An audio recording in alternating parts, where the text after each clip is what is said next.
Oi, oitavo ano, boa tarde. Vamos falar agora sobre a África, né?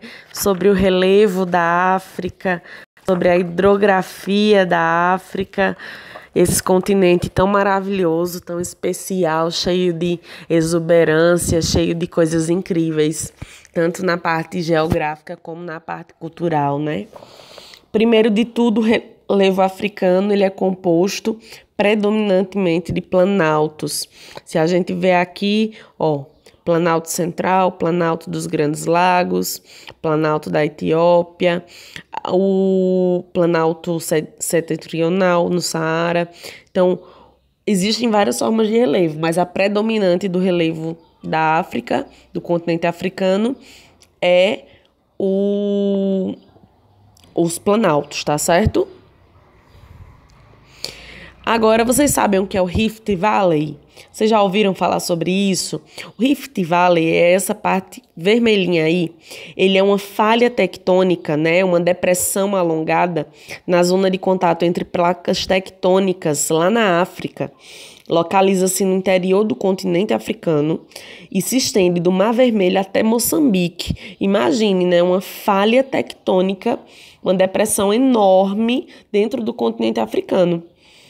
E isso, obviamente, provoca terremotos, tá certo? Então, esse é o Rift Valley. Aqui dá pra gente ver melhor essa parte todinha pontilhada. É por onde se estende o Rift Valley, tá certo? Pela região dos Grandes Lagos. Aqui, ó. Então, é o Gran Vale del Rift. O Rift Valley. Tá muito conhecido. Aqui é a foto dele. É uma depressão muito grande, que é uma falha tectônica, né? O encontro de duas placas tectônicas. Muito legal, né? Uma zona de contato entre as placas. Muito legal e muito assustador também. O continente africano também tem planícies, muitas planícies, né? Principalmente na faixa litorânea, as margens dos rios. Tem a planície do Congo, na porção central tem outras planícies. Então, na planície a gente vê geralmente essas fotos belíssimas da savana africana. Então, há muitas áreas de planícies onde a gente vê principalmente essas imagens belíssimas que a gente tá vendo aí da savana africana, tá bom? Outra coisa interessante é que a África, ela tem uma região dos Grandes Lagos, né, e também de elevados montes. A porção oriental da África, ela é cheia de lagos. São muitos lagos, então Lago Vitória, Lago Edward, Lago Kiwi, Lago Tanganyika, são muitos lagos, é chamado de região dos Grandes Lagos e também dos elevados montes.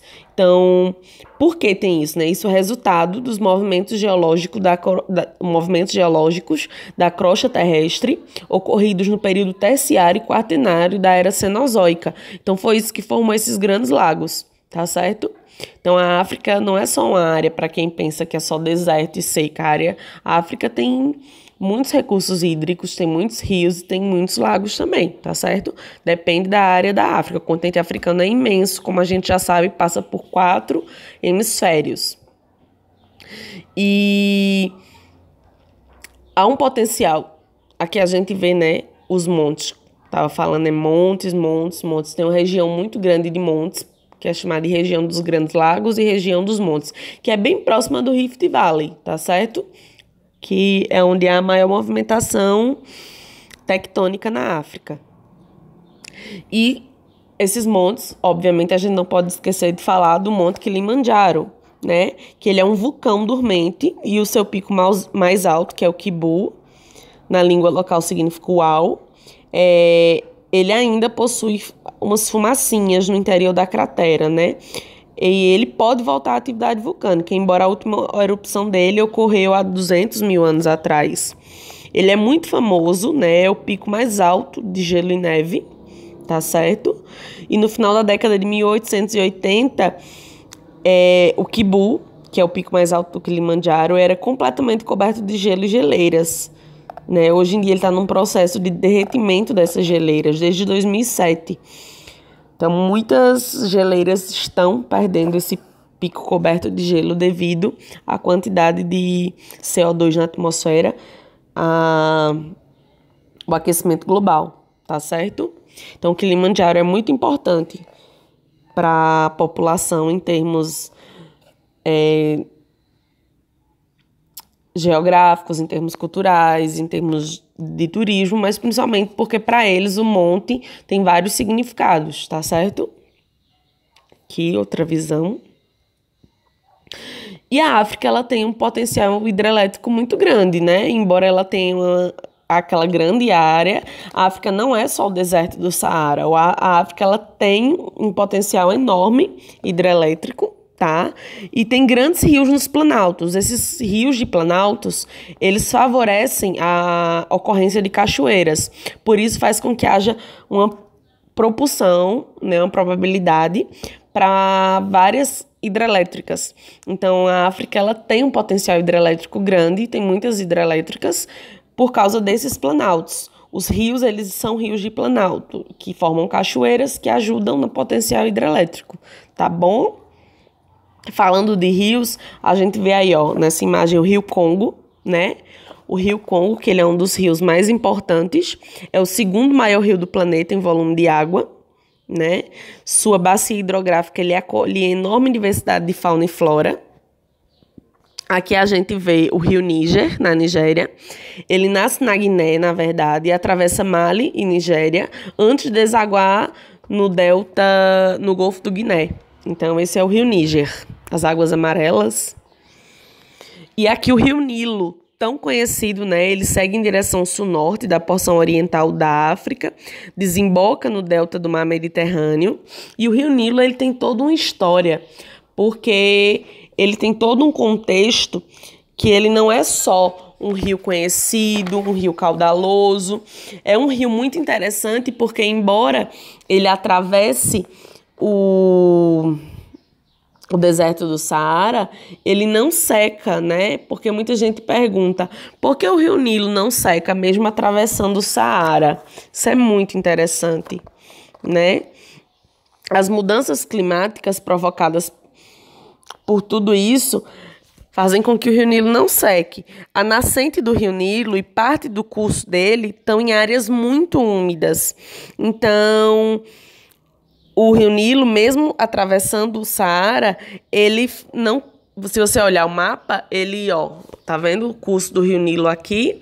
Ele não vai de forma alguma secar, porque ele passa em área, a nascente dele é em áreas muito úmidas da África, tá certo? E por que ele era tão importante para o Egito Antigo? Aqui você vê um esboço do Egito Antigo e do rio Nilo, né?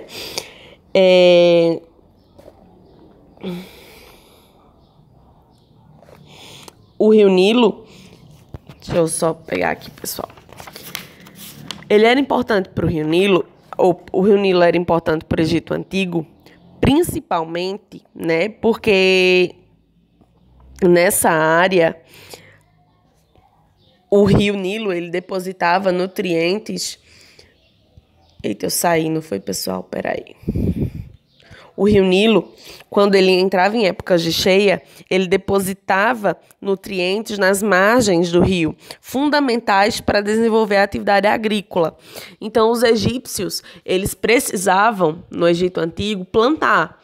Então, eles usavam essas inundações do rio Nilo para fertilizar o solo, para poder plantar. Então, eles plantavam ao redor de todo o rio Nilo. As margens do rio Nilo eram onde haviam as plantações do Egito Antigo. E ainda hoje se usa isso, tá certo? Quando o rio Nilo ele sobe, ele fertiliza com os nutrientes dele o solo e fazendo com que o solo fique muito fértil para poder se plantar nessas áreas. E ele também é usado como embarcação, né? Para levar mercadorias de um lugar para o outro e tal. Então, o rio Nilo era muito importante. Aqui a gente vê uma foto do deserto do Saara.